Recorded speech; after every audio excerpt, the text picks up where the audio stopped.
Well, for me, the biggest challenge to the SSR concept revolves around this question of local ownership. And really local ownership for me gets to the question of the relationship between the international community and local actors. And I think there's an implicit assumption within the SSR framework that the goals and the normative aims of the SSR framework are shared by both internationals and locals. And I think particularly in the context of post-conflict SSR, those assumptions, I think, need to be questioned and need to be analyzed, and ultimately I think SSR becomes a question of reconciling the international normative framework around SSR with the realities, both political and cultural, on the ground. And I think in a lot of cases that is the single most important challenge to sustainable SSR.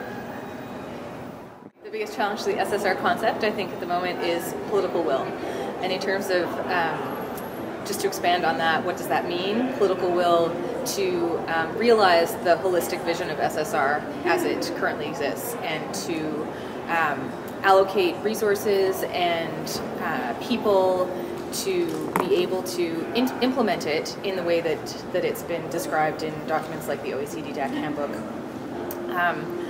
And secondary to that, I think, is to empower those people to be innovative and take the guidelines that the DAC and others have established and really use those to affect positive democratic changes in the security sector internationally. I think the first thing is that SSR appears to be becoming really hijacked by the post-conflict experience. That was certainly not the intent in the first place.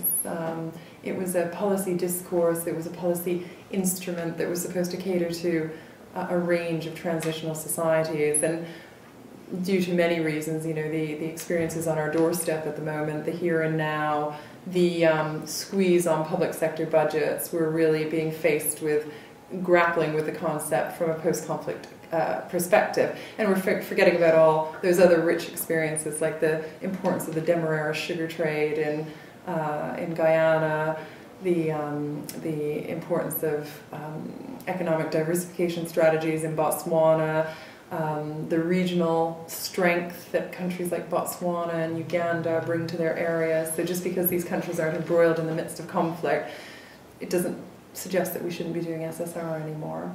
What else? Now, I guess along that line it comes the transferability of the concept and the extent to which the concept can sit comfortably in other areas, particularly stabilization.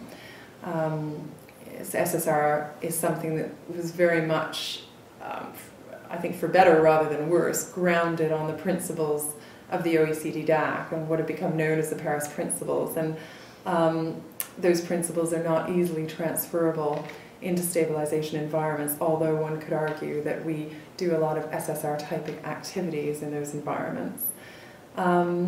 Yeah, so I think it's really revisiting all these policy discourses and how they position themselves against each other. Yeah, I think one of the biggest challenges facing the concept of SSR is really understanding the politics of SSR and bringing that more clearly into the concept. People have talked quite a bit about how security sector reform is a political process, and it certainly is. The control and ownership of security forces is deeply tied to political relationships and power in society. But how do we really understand that? And one of the issues from a donor perspective is that donor resources themselves can help empower or disempower different actors and affect those relationships in a way that goes far beyond kind of the immediate objectives.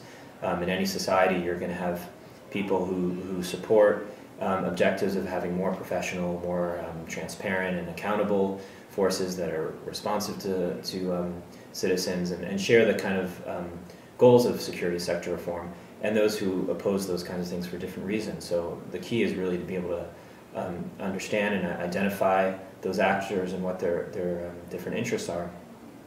And for the donors, and a key role is to help those people who share that interest and who are looking to see more accountable, more professional, more responsive security forces to be able to do that, to provide them tools within the organizations, with supporters, political supporters, organizations outside and inside the security sector, in the parliament, in the executive, in political parties, and to understand who those supporters are and help bring them together.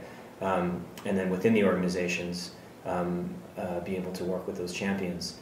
So I think a key element of SSR is to move beyond looking at what the components are, what the issues are, what the technical requirements are, and figure out what are the tools that can really help empower the people that we want to support. And if SSR, I think, can move in that direction, that would be helpful.